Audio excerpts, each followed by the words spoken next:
Greetings, GBCers. I've been thinking this week again, as I often do, about a verse that has been personally helpful to me so often during the years, John 1:16. For of his fullness we have all received, and grace upon grace.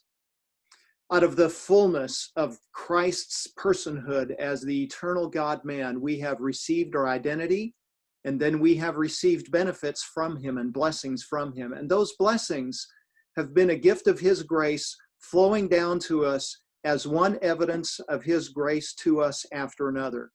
When one grace ends, another grace begins. Grace after grace, grace upon grace, superabounding, overflowing grace. In other words, we always have gifts from God that we do not deserve, and those gifts of grace have filled the cups of our lives to overflowing.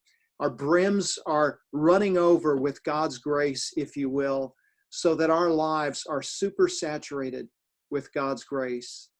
That's been such an encouragement to me, just to remember that no matter what my life circumstance is, I have received just overflowing, abounding grace. I merely need to take time to reflect on it and to see it. And this morning, what I want to do is just spend a few minutes with you thinking about some of the graces that we have received as a church body that are evidence of God's kindness towards us and his overflowing kindness to us. One of those is that last night, Awana resumed. We've been thrilled by the response of our Awana families and delighted to be able to have the opportunity to minister on site and in person to our children again. And we are grateful for you to entrust your children to our spiritual care. And we also thank all of our Awana workers, many of whom are in the at-risk category, but are risking their health in order to serve our children with the gospel. As Awana has resumed, there's also another significant ministry that has arisen with restarting Awana. And that is that each Sunday morning, we will have to tear down the worship service area on the ministry building floor so that we can do Awana on Wednesday night. And then each Wednesday evening after Awana, we'll need to put the floor back together and all the seating and all of the arrangements for music and sound and video back together. And we need some help with those teardowns and setups. And if you are willing to be on a team of people that would be trained and then equipped to do those teardowns and setups, that would be a tremendous help. We'd like to have at least a couple of teams, if not more than that, so that not everyone is responsible for those duties twice a week. So if you're willing to be used in that area and willing to help with that, if you just call the church office or email the secretaries, our number is 682-498-3014, or email the secretaries, secretary@gbcgranbury.com, and they would be delighted to help you be put on one of those teams. A second area of blessing and God's grace this week is that we are delighted that each of the men that has been nominated as deacon this last week, Jonathan Goodner, Tyler Looper, Gene McNeely, and Roger Recksteiner, were all unanimously affirmed by the church body to fill the role of deacon for us. And we're so thankful for that. We're thankful for the unanimity, and we're thankful for these men. They have already been serving us well, and we are excited to see how God will continue to use them in our church body in coming years. So be sure to thank them for their service to our body, and be sure to tell them that you are praying for them, and then be sure to pray for them as they serve us as deacons in these new roles. And this Sunday morning, we will be taking some time in the worship service to recognize them and to commend them to the Lord and to pray over them and entrust them and their ministry to the Lord for his using them for his good purposes. Third measure of God's grace towards us is that this weekend we are again hosting our Center for Biblical Counseling and Discipleship Conference. The conference will be this year online only, and we are still thankful that we can host it and participate in that and continue to perpetuate training both in discipleship and counseling.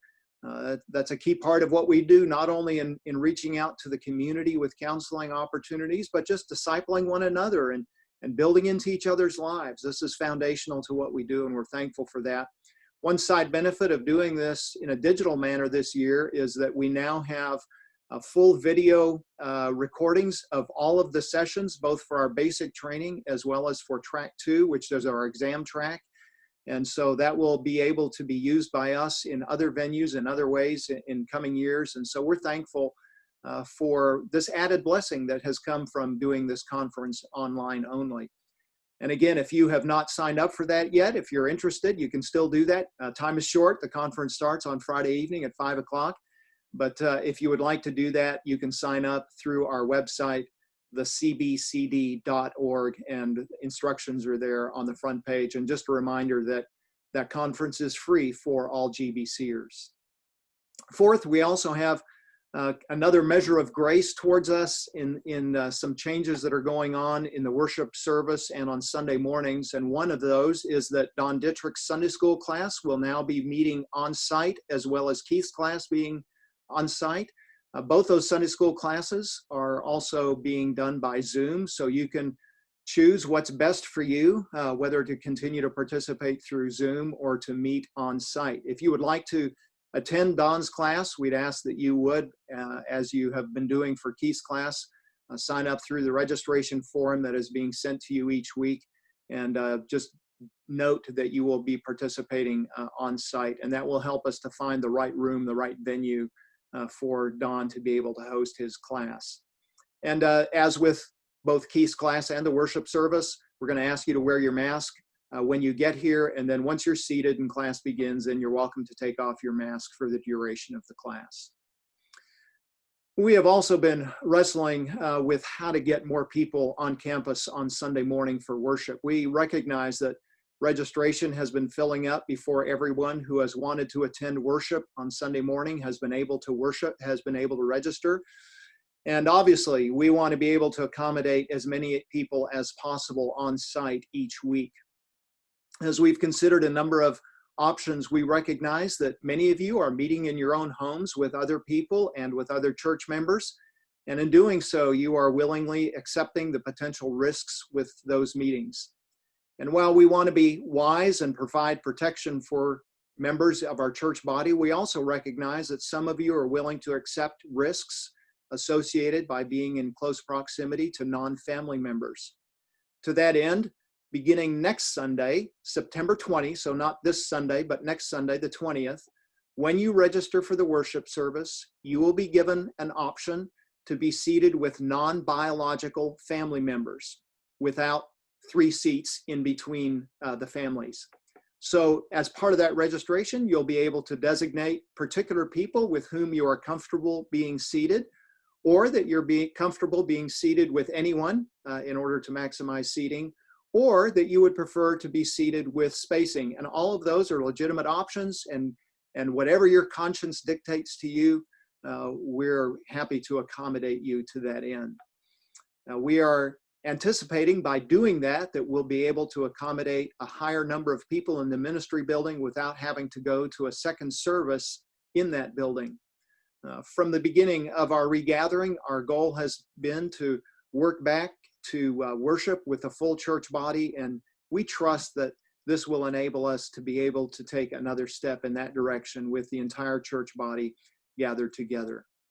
One other reminder as we're talking about registration: if you have registered for the worship service on Sunday morning, but then discover that you are unable to attend on that Sunday morning, would you please let us know? The email that you receive for registration gives you instructions on how to cancel your registration and your reservation. And again, if you do that, that will free up seating for more people in the worship area and just be a benefit to us. Again, I am so thankful for you. These are interesting and challenging days with many diverse opinions about how to handle things. And yet you have been gracious in your conversation, faithful in ministry, unified as a church body.